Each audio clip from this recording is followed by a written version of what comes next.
right? So you have a level of sophistication and a level of taste that you can watch something that I send you or that you look at, and you can articulate what you liked about it, what you didn't like about it, and how it made you feel, and the lighting, and so there's like layers upon layers of how you can comprehend and kind of figure out what you're actually taking in. I think that was important for you at the very beginning of the podcast, right? You Right. know, we kind of sat down and we talked about it's not just you saying things. Right. When we first started a podcast, when it was explained to me when I first got out, about a year after I got out, you sit at a table and you just talk into a microphone. And I was doing that. And I remember you were sent down to talk to me about somebody who wanted to do a documentary, and they wanted you to get as much information out of me as possible. I think that's how we started. I was trying to be very articulate and tell you everything that went on. And then I asked you for a favor, if you remember. I said, I would love to do this on my own, the podcast, and I would love to put music and sounds and video and stuff like that.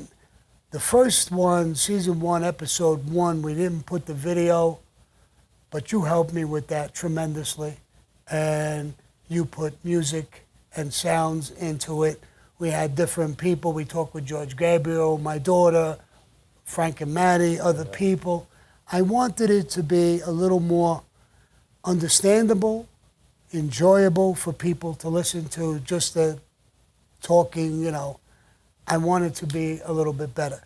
The second episode, we included the video, and I think in my creative own little way, meeting you, you're extremely creative, we kind of gelled and made something that people weren't doing.